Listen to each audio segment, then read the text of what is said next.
Happy Wednesday po sa ating lahat. Ako si Benison Estareja. Ngayong araw ng kagitingan, asahan pa rin po ang mainit at malinsangang panahon sa malaking bahagi ng bansa dahil pa rin yan sa easterlies o yung mainit na hangin galing sa Pacific Ocean.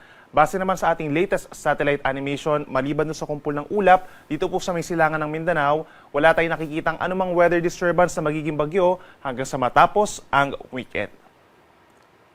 Ngayong araw po asahan sa malaking bahagi ng Luzon nga ang mainit na panahon. Generally fair weather conditions pero may mga areas po dito sa may Kabikulan kagaya po ng Sorsogon at Masbate na magkakaroon ng saglitan lamang ng mga pag-ulan.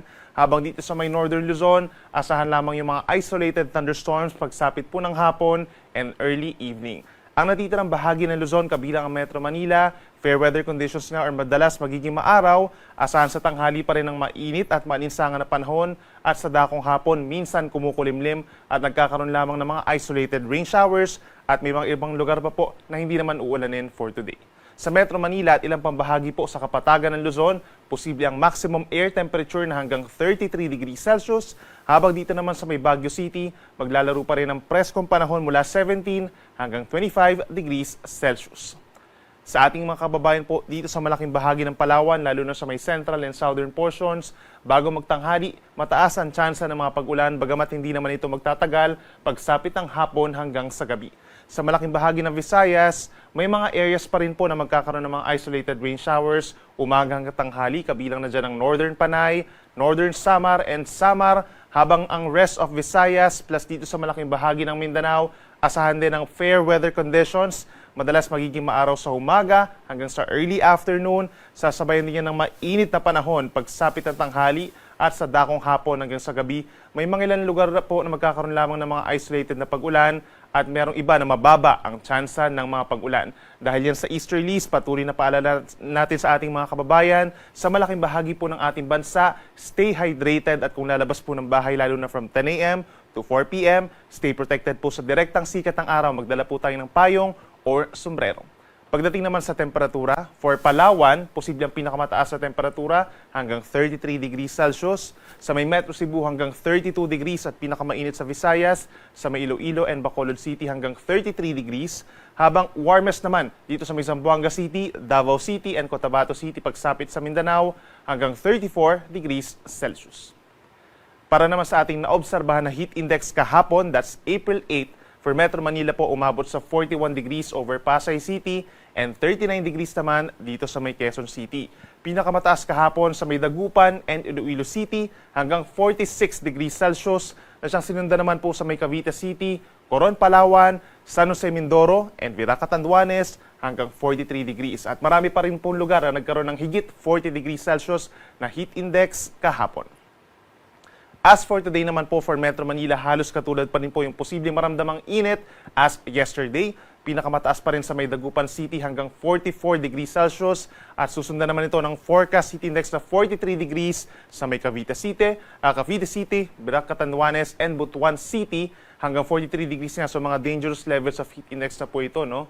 Para malaman po yung iba pang lugar o yung mga heat index forecast sa iba pang lugar at yung mga naobserbahan natin na heat index na nakalipas na 5 araw, scan lamang po natin yung QR code na nakikita po ninyo sa inyong screen or bisitahin lamang ang pag-asa.dost.gov.ph/weather/heat-index. Inulit po natin, pag-asa.dost.gov.ph/weather/heat-index.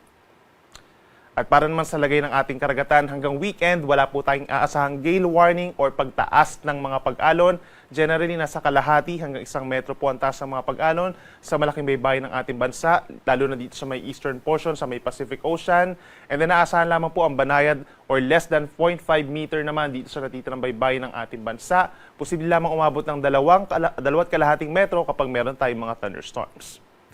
At para naman sa ating 4-day weather forecast, simula po sa Thursday, April 10 hanggang sa Palm Sunday, that's April 13, may mga ilang lugar po ang magkakaroon ng mga pag-uulan. Epekto yan ng cloud clusters dito po sa may silangan ng Mindanao. Lalapit po yan, no? Ito yung banggaan po ng hangin na easterlies plus yung hangin po galing sa may Katimugan, also known as the Intertropical Convergence Zone. So may mga areas dito sa may Eastern Visayas and Eastern Mindanao na bukas na tanghali magkakaroon na ng pag-ulan.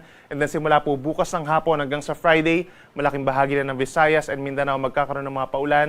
By nature, minsan malalakas po ito at maaari mag-cause ng mga pagbaha at landslides, kaya laging tumutok sa ating mga advisories or possibly heavy rainfall warnings. Pagsapit naman ng weekend, itong mga mamamasyal po ng mga kababayan po natin sa Palawan, plus malaking bahagi ng Mindanao, magkakaroon din po ng mga paulan pa rin, lalo na sa may Zamboanga Peninsula, Bangsamoro Region at mga nearby areas pa sa may Northern Mindanao and Soxtavgen. Magbaon po ng payong at mag-ingat pa rin po sa mga banta ng baha at pagguho ng lupa.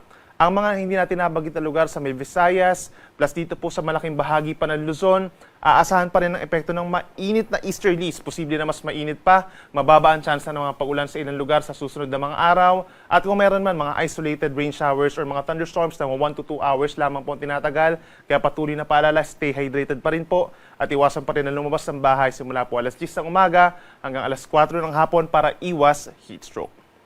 Ang ating sunrise ay 5:46 a.m. at ang sunset ay 6:09 ng gabi.